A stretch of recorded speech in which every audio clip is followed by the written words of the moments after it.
దేవుడు మన పక్షంగా నిలుస్తాడా? నిలిచి ఏం పనులు చేస్తాడు? దేవుడు మన పక్షంగా నిలిచి ఏమి చేస్తాడు అన్న విషయాన్ని ఈరోజు వాక్యంలో నేర్చుకుందాం. 138వ కీర్తన 8వ వచనం. యెహోవా నా పక్షమున కార్యము సఫలము చేయను. దేవునికి స్తోత్రం. దేవుడు మన పక్షంగా నిలిచి మన కార్యాలను దేవుడు సఫలం చేస్తాడు. దేవునికి మహిమ కలుగును గాక. దేవుడు తన కార్యాలు చేయటం కాదు, మన కార్యాలను సఫలపరుస్తాడు. ఇది నిజం, వాస్తవం, మనం అందరం అనుభవించిన వాళ్ళమే. యెషయా గ్రంథంలో 26వ అధ్యాయం 12వ వచనంలో ఈ మాట చదువుదాం. నిజముగా దేవుడు మా పక్షమును నుండి మా పనులన్నిటినీ సఫలపరచును. దేవునికి స్తోత్రం. దేవుడు నిజంగా మా పక్షముగా ఉండి మా పనులన్నీ దేవుడే జరిగించాడు. దేవునికి స్తోత్రం కలుగును గాక. మేము ఇక్కడికి ఆ సూట్ కేసుతోనే వచ్చాం, చిన్నపిల్లలు తీసుకొని వచ్చాం. దేవుడు అప్పటి నుంచి ఇప్పటి వరకు మా పనులన్నీ దేవుడే చేశాడు. దేవునికి స్తోత్రం. బిడ్డలు చదివించే విషయంలో అప్పుడు చదివించటానికి ఇది లేక గవర్నమెంట్ స్కూల్లో చేరిస్తే, ముందుగా హాస్టల్లో చేరిస్తే, మన సంస్థలో చేరిస్తే బిడ్డలకి ఎలర్జీ రావటం, అక్కడ బాగాకపోతే మళ్ళీ తీసుకొచ్చేసి మరి గవర్నమెంట్ స్కూల్లో చేర్చాం. మరి అక్కడ ఫీజులు కూడా వాళ్ళు క్లాస్ టీచర్స్ కట్టారు. పెద్దమ్మాయి గవర్నమెంట్ స్కూల్లోనే చదువుకుంది. చిన్న అమ్మాయి దగ్గరకు వచ్చేళ్ళకే అమ్మాయిని కాన్వెంట్లో చదివించేటువంటి స్థితిని దేవుడు కలుగు చేశాడు. అది కూడా తెలుగు మీడియంలో చదివింది. ఇద్దరు డిగ్రీలు కంప్లీట్ చేశారు. 9 భాషలు మాట్లాడే ధన్యత భాగ్యం దేవుడు ఇచ్చాడు. నిజంగా మరి ఆ అమ్మాయి గవర్నమెంట్ స్కూల్లో చదివిన, ఈ అమ్మాయి ప్రైవేటు దాంట్లో చదివినా కూడా దేవుడు ఇద్దరికి అంత ధన్యత గొప్ప భాగ్యం ఇచ్చారు. డిస్టింక్షన్లో పాస్ అయ్యారు. దేవుని కృప చూపించాడు. అభిషేకు మరి ఇంకా అబ్బాయి వచ్చేళ్ళకి కొంచెం దేవుడు ఇంకా మెరుగుపరిచి ఇంగ్లీష్ మీడియంలో చదివించే స్థితిని కలుగ చేశాడు. బిడ్డ ఇంగ్లీష్ మీడియంలో చదివాడు, ఆడు కూడా డిస్టింక్షన్లో వచ్చాడు. మరి ముగ్గురికి దేవుడు ఉద్యోగాలు ఇచ్చాడు. దేవునికి స్తోత్రం. మరి ఇద్దరు అమ్మాయిలకి పెళ్లి చేయటానికి దేవుడు కృప చూపించాడు కదా. మాకు అనారోగ్యాలు ఉన్నప్పుడు నాకు 2 స్టంట్లు వేయించుకున్నాను. పాస్టర్ గారికి 1 స్టంట్ వేసాం. ఆపరేషన్లు జరిగినాయి. దేవుడు స్వస్థపరిచాడు, బాగు చేశాడు. అన్ని దేవుడు చేసినవే. మేము పరిచర్య చేయటానికి కాలి నడకని వెళ్ళేవాళ్ళం. రాత్రులు కూడా పాస్టర్ గారిని ఇద్దరం కలిసి చాలా దూరం నడిచి వెళ్ళేవాళ్ళం. సైకిల్ కూడా లేదు. అలాంటి సమయంలో సంస్థ డైరెక్టర్ గారు చూసి సైకిల్ కొనిపెట్టారు. దేవుడి ప్రేరేపణే. సైకిల్ ఇద్దరం కలిసి ఎక్కి తొక్కితే రిమ్ దెబ్బలు వంకరపోయేది. అటన్నిటి గుంటల్లో గుండా వెళ్ళాల్సి వచ్చేది, ఇబ్బంది. అలాంటి సమయంలో సంఘ పెద్ద గారు, అయ్యా నాకు కొత్త బండికి ప్రార్థన చేస్తే నీకు పాత బండి ఇస్తా అన్నారు. ప్రార్థన చేశాను. కొత్త బండి వారు కొనుక్కున్నారు. వారికి వచ్చింది. నాకు పాత బండి ఇచ్చారు. టీవీఎస్ ఇచ్చారు. టీవీఎస్ నడుపుతూ ఉంటే అప్పుడు వాసిరెడ్డి మల్లికార్జున ప్రసాద్ గారు వస్తున్నారు.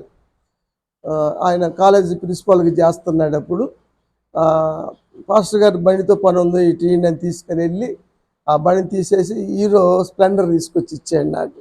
నేనేమి డబ్బులు ఇవ్వలేదు, స్ప్లెండర్ ఇచ్చాడు. దేవుడు ఆ విధంగా బండి ఇచ్చాడు. తర్వాత జీవనికి బండి కొంది, పాస్టర్ గారు బండి కొంది, అందరికీ బళ్ళు వచ్చినాయి. దేవుడు ప్రతి అవసరం పోషించే విషయములో మాకు లోటు అంటూ లేకుండా మా పనులన్నీ దేవుడే సఫలపరిచాడు. దేవునికి స్తోత్రం. బిడ్డలు ఎక్కడికి వెళ్ళిన ప్రయాణాల్లో, చిన్నమ్మాయి మరి కువైట్లో వెళ్ళింది, మరి దుబాయ్ వెళ్ళి అక్కడ నుంచి మళ్ళీ కువైట్ వెళ్ళి ఒకతే వెళ్ళి ప్రయాణాలు చేసి వస్తూ ఉంది, అక్కడ ఉంటా ఉంది. నిజం గొప్ప విషయం అది. పెద్దమ్మ హైదరాబాద్ వెళ్తుంది, మళ్ళీ మాచర్లు వెళ్తుంది. ఇంకా వాళ్ళు స్కూల్ తరపున వైస్ ప్రిన్సిపాల్గా ఆమెను పంపించోటకల్లా వెళ్ళి డెమోస్ చెప్పి వస్తూ ఉంటుంది, చేస్తూ ఉంటుంది. మరి ప్రయాణంలో తోనేడుగా ఎప్పుడు మరి విజయవాడ దాకా వెళ్ళని పిల్లలు, అభిషేకముడు కూడా విజయవాడ నేనే వెళ్ళేవాడిని, మైలవరం వరకే అభిషేక్ వెళ్ళేవాడు. ఇప్పుడు ఢిల్లీ వెళ్ళాడు, కలకత్తా వెళ్ళాడు, చెన్నై వెళ్ళాడు, బెంగళూరు వెళ్ళాడు, అన్ని చోట్ల తిరిగి వస్తున్నాడు. దేవుని కృపను బట్టి అన్నీ మా పనులు మీకు అన్నీ తెలుసు కదా. మాకు అన్నది లోటు లేకుండా, కొరత లేకుండా రాజభోజనంతో దేవుడు పోషిస్తూ ఉన్నాడు. దేవునికి స్తోత్రం కదా. ఇవన్నీ దేవుడు మా పక్షంగా నిలిచి చేసినది. మేము అది చేసుకోలేము, మా వల్ల కాదు. మేము తెచ్చిన సూట్ కేసే కదా. మళ్ళీ ఇల్లు కట్టించుకునే ధన్యత కదా. 10 లక్షలు అయింది ఇల్లు, అది కట్టినది. ఇల్లు కట్టుకోగలిగాం దేవుని మహాకృపను బట్టి కదా. పాత చర్చి పడేసి కొత్త చర్చి కట్టుకోగలిగాం, వెనక రూములు కట్టుకోగలిగాం, వెనక ఇల్లు కట్టుకోగలిగాం. ఇవన్నీ దేవుడు చేసిన పనులే, మేం చేసింది ఏమి లేదు. కేవలం నిమిత్తం నిలబడ్డాం అంతే. అదే ప్రార్థనే మన సహకారం. నిజంగా దేవుడు చేసిన పనులన్నిటిని బట్టి దేవునికి స్తోత్రం. నిర్గమాకాండంలో 14వ అధ్యాయం 14వ వచనం చదువుదాం. యెహోవా మీ పక్షముగా యుద్ధము చేయను. దేవునికి స్తోత్రం. ఏ వ్యక్తి అందరికి మంచోడు అనిపించుకోలేరు, శత్రువులు తయారవుతానే ఉంటారు. మంచికే ఎక్కువ శత్రువులు ఉంటారు. చెడ్డోళ్ళ జోలికి వెళ్తే ఇబ్బంది అని చెడ్డోళ్ళ జోలికి రారు. వీళ్ళు ప్రేమ గల్ల వాళ్ళు, వీళ్ళు కోపదారులు కాదు, ఏమనరు, మనం ఏం చేసినా ఏం కాదనుకొని చాలామంది వస్తూ ఉంటారు కదా. కానీ దేవుడు యుద్ధము చేశాడు శత్రువులతో. దేవుడు తన బిడ్డల పక్షంగా నిలిచి, మోషే అంటాడు, మీరు ఊరకే నిలిచిళ్ళు చూడడి, యెహోవా కలుగు చేయు రక్షణ చూడండి అని చెప్పాడు. మీ పక్షంగా దేవుడు యుద్ధం చేస్తాడు, వెనక సైన్యం వస్తుంది, ఫరో సైన్యం అన్నాడు. ఈసారి ఇక మీరు ఐగుప్తీయులు మీరు చూడరు అన్నాడు కదా. ఇక ఎన్నడూ చూడరు. శత్రువుల్ని దేవుడు హతం చేశాడు. సముద్ర తీరాన వారు మృతులై కుప్పలుగా పడున్నప్పుడు చూశారు కదా. దేవుని బిడ్డల జోలికి వస్తే దేవుడు ఉంచడు. మా శత్రువులు మేము చూడకోకుండా చేస్తాడు దేవుడు. ఎవరు శత్రువులైనా సరే మన శత్రువుల్ని దేవుడు మనకి వాళ్ళు చూసే పని లేకుండా చేస్తాడు కదా. దాని మధ్య ఒక ఆయన వచ్చాడు, ఏదో గొడవ అన్నట్టుగా మీదకి వచ్చాడు, చర్చి మీదకి. చూద్దామని కనపడతల్లా, ఎవరికి వెళ్ళిపోయాడు, ఏమైపోయాడు, అసలు ఉన్నాడో లేడో, ఉద్యోగం చేస్తున్నాడో లేదో ఏం తెలియట్లే, చూద్దామని కనపడతల్లా. దేవుడు పక్షంగా నిలిస్తే ఎలా ఉంటాయో దేవుడు రుజువు చేస్తూ ఉన్నాడు. వాక్యాన్ని చూస్తూ ఉన్నాం కదా.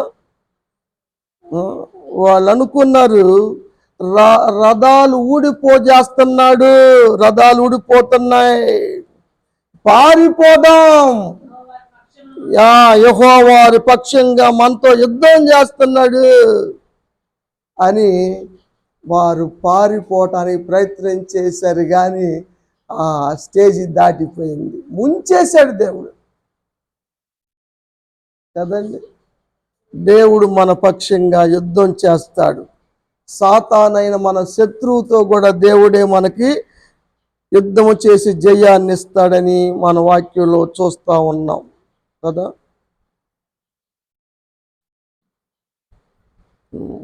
యుద్ధమునకు సమీపించే సమయంలో జంకవద్దు, బెదరవద్దు అని దేవుడు చెప్పాడు.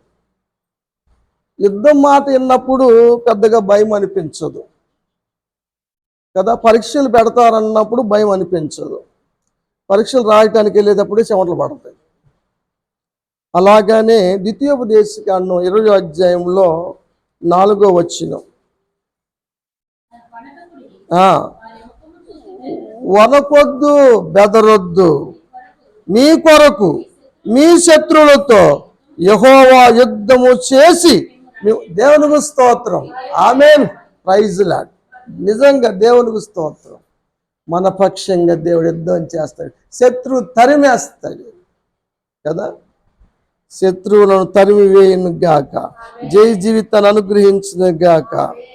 మోషే పక్షంగా నిలిచి, మోషేకు విరోధంగా నిలిచిన కోరహు సంబంధులను, అభిరాము కుటుంబమును, దాతాను కుటుంబములను దేవుడు పాతాళానికి తొక్కివేశాడు. భూమి నెర్రిచ్చి మింగివేసింది. దేవుడు బిడ్డల పక్షంగా దేవుడు ఉంటాడు. కాబట్టి మనం ఒంటరి వాళ్ళం అని భయపడాల్సిన అవసరం లేదు. మేము ఎక్కడి నుంచి వచ్చి ఇక్కడ బతుకుతున్నామని కలవరపడాల్సిన అవసరం లేదు. మంది మార్బలం గలవారు ఉన్నారు, వారితో మనకేంటి అని భయపడాల్సిన అవసరం మనకు లేదు. దేవుడు మన పక్షంగా ఉన్నాడు. ఆయన యుద్ధం చేస్తాడు. న్యాయం జరిగించటం దేవునికి ఇష్టము. అవసరమైతే ప్రకృతిని సైతం శాసించి జయాన్ని ఇవ్వగలడు. యెహోషువ అంటాడు, చంద్రుడా ఆగిపో, సూర్యుడా ఆగిపో, గిబియోన్లోకి లాగి. 10వ అధ్యాయం 14వ వచనం, యెహోషువ గ్రంథం. దేవుడు మనవి విని, యెహోషువ మనవి విని, ఎప్పుడు లేదు,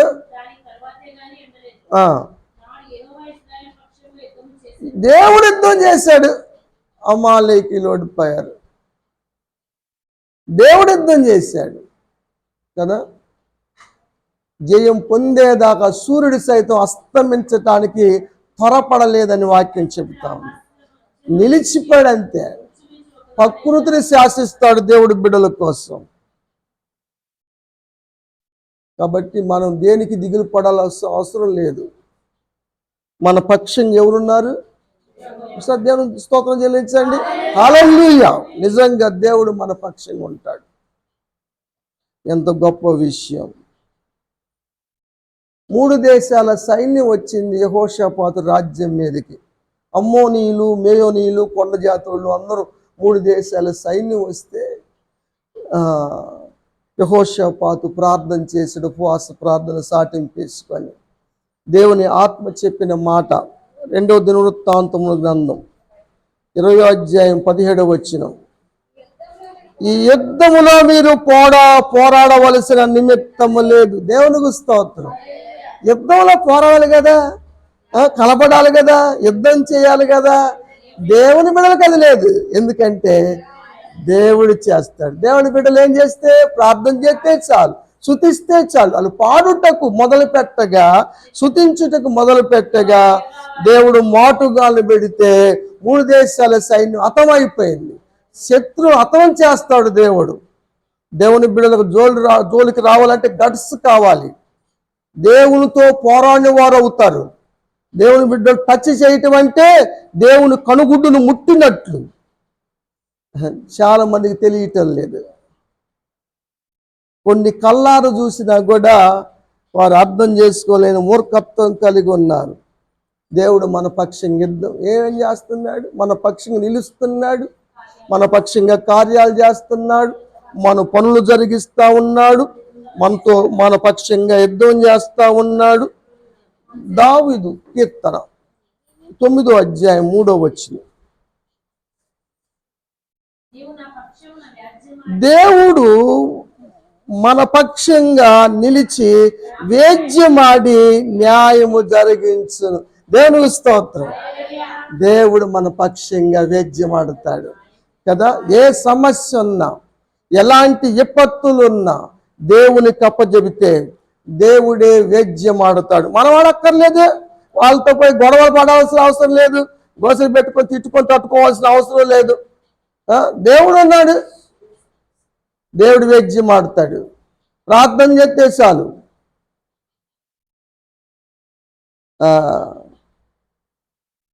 ఇంకా తీర్పు తీర్చి శత్రువులకు వెనక మళ్ళిస్తాడు. 4వ వచనం. శత్రువులు ఏమయ్యారు? మీదకు రావటం కాదు, వెనక్క మళ్ళిస్తాడు. ముందుకొస్తే మిగలరు, వంశాలు లేచిపోతాయి. దేవునితో పని మామూలుగా ఉండదు కదా. కాబట్టి మన పక్షంగా ఉన్నాడు. హిజ్కియా గారు కూడా అన్నాడు కదా, సన్హరీబు రాజు పక్షంగా ఉంది, మానవ సహాయము మాంస సంబంధమైంది, మన బాహువు మంది దేవుని సహాయం కదా. దేవుని అసూరు రాజు కాదు, వాడు సైన్యం 185,000 మందికి కాదు, భయపడాల్సిన పనే లేదు. ఎంతమంది అన్న ఉన్నాయి కాక భయపడాల్సిన అవసరం లేదు. వస్తే దేవుడు యాక్షన్ తీసుకుంటాడు. నిజం. హతమైపోయారు, ఒక దూతతే చాలు, 185,000 మంది హతమైపోయారు అంతే. దేవుడు తెలుసుకుంటే ఏంది కదా. యోసేపు మీద నేరం మోపిన స్త్రీ పోతీఫర్ భార్య. దేవుడు యోసేపు పక్షంగా నిలిచి వేద్యమాడాడు, న్యాయం జరిగించాడు, యోసేపును అధికారం చేశాడు ఐగుప్తు దేశం అంతటి మీద. దేవునికి స్తోత్రం. కానీ పోతీఫరు భార్య ఇక ఆ రోజు నుంచి కనపడలేదు. ఆ రోజు నుంచి చరిత్ర లేదు, ఏమైపోయిందో ఏం జరిగిపోయిందో కూడా తెలియదు కదా. దేవుడు తన బిడ్డల పక్షంగా నిలుచును గాక, న్యాయం జరిగించును గాక, దేవుడు వేద్యమాడును గాక కదా. దేవుడు చేస్తాడు. అబ్రహాము శారా పక్షంగా దేవుడు నిలిచాడు. అబీమెలెకు రాజును సైతం గద్దించాడు కదా. అతడు ఎవరు అనుకున్నావు? నీతిమంతుడు జోలికి వెళ్ళొద్దు, అతడు నీ కోసం ప్రార్థన చేస్తాడు, అప్పుడు మీకు మేలు జరిగిద్ది. ప్రవక్తను ప్రార్థన చేసుకుంటానికి ఉపయోగించుకోవాలి కానీ వీటికి ఉపయోగించుకోకూడదు కదా. దేవుడు యాక్షన్ తీసుకుంటాడు. ఎందుకంటే మన పక్షంగా రాజు అభిషేకించి రాజులు సైతం గద్దిస్తాడు వారి కోసం. లేఖనాలు చూస్తా ఉన్నాం కదా. మొర్దెకై పక్షంగా, ఎస్తేరు పక్షంగా, యూదుల పక్షంగా దేవుడు నిలిచాడు. ప్రధానమంత్రి పోస్టులో ఉన్నాడు హామాను గారు. నాకు తిరుగులేదు, నా అధికారానికి తిరుగులేదు అనుకున్నాడు. నువ్వు ఎంత నోడవైతే మాయా, భార్య స్నేహితులు చెప్పారు, నీకు ఆటంకంగా ఉన్న నీ అధికారానికి ఏదో జరిగిపోతుందని ఫీల్ అవుతున్నావే, అది ఎవరి వల్ల? యూదుల వల్ల అయితే మాత్రం వాళ్ళ మీద నీకు జయం ఎన్నటికీ కలగద్దు. దేవుని బిడ్డల మీద ఎవరు జయించలేరు. దేవుని పని చేస్తుండగా, దేవుని పక్షంగా నిలిచి ఉండగా, దేవుడు మా పక్షంగా నిలిచి కార్యాలు చేస్తాడు. 21 సంవత్సరాల ముట్టు చూస్తూ ఉన్నారు. దేవుడు ఎన్ని కార్యాలు చేశాడో దేవుడు చేస్తాడు. దేవునికి స్తోత్రం. జరగబోయే దినాల్లో కూడా ఇంకా అద్భుతమైన కార్యాలు దేవుడు చేయును గాక. ఎస్తేరు గ్రంథం 8వ అధ్యాయం 8వ వచనం.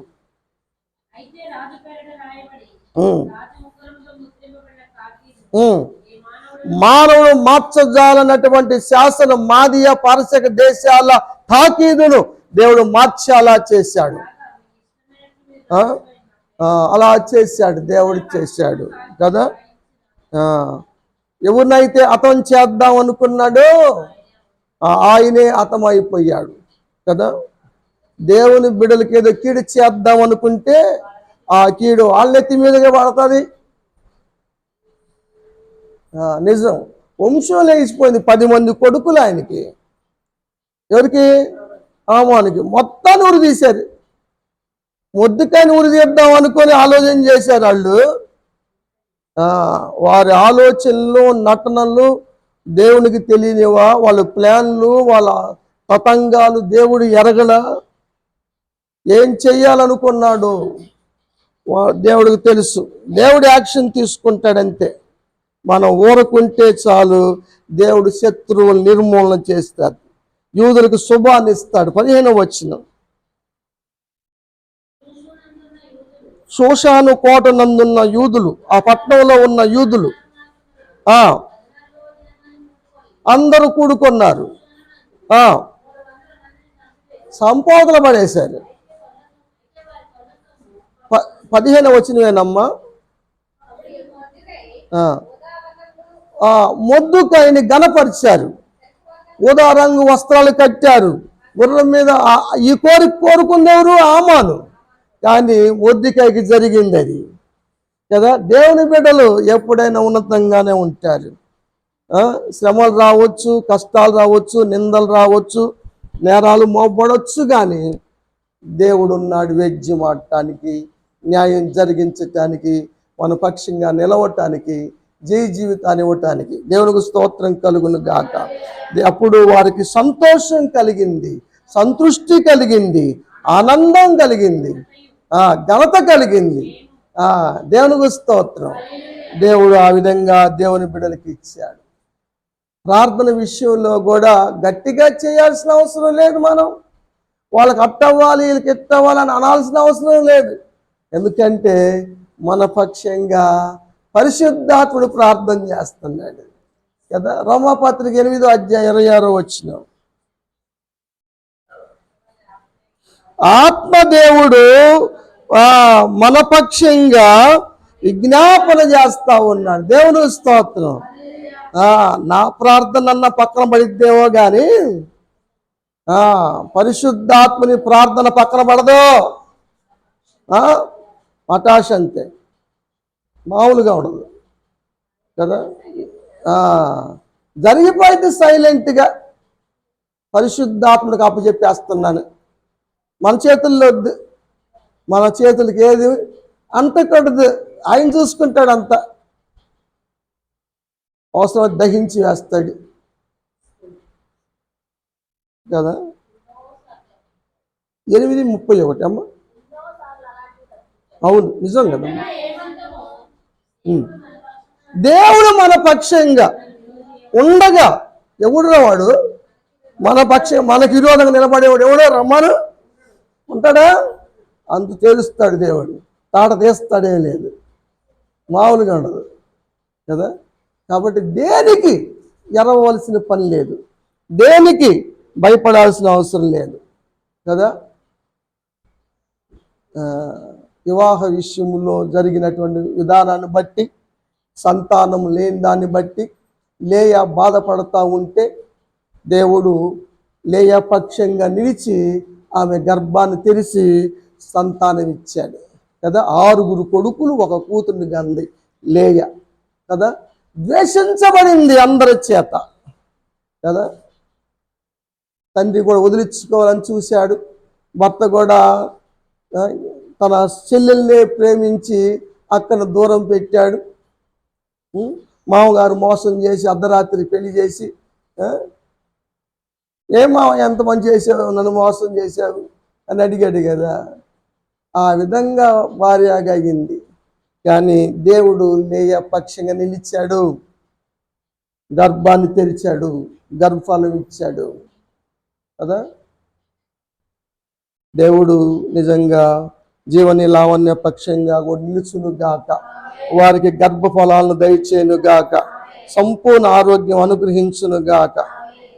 నాకు తెలిసి సత్యం, దావీదుకు తెలిసిన సత్యం ఏంటి తెలుసా మీకు?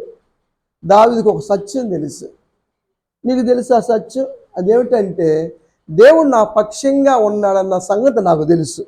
నీ పక్షంగా ఉన్నాడన్న సంగతి నీకు తెలుసా? ఏమ్మా తెలుసు?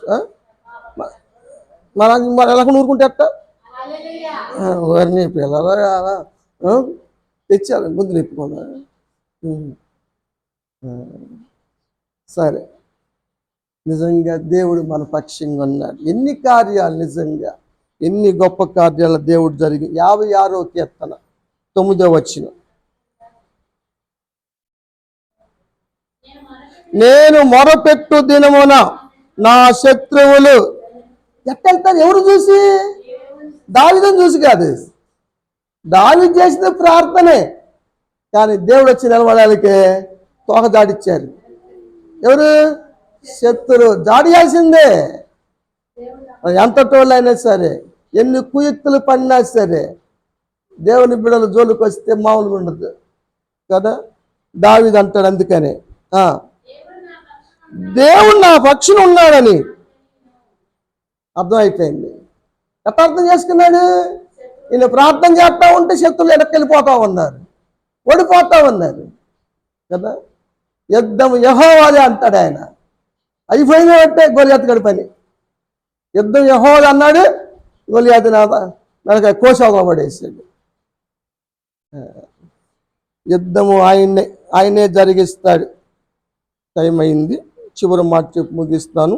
సామెతల గ్రంథం 22వ అధ్యాయము 23వ వచనం.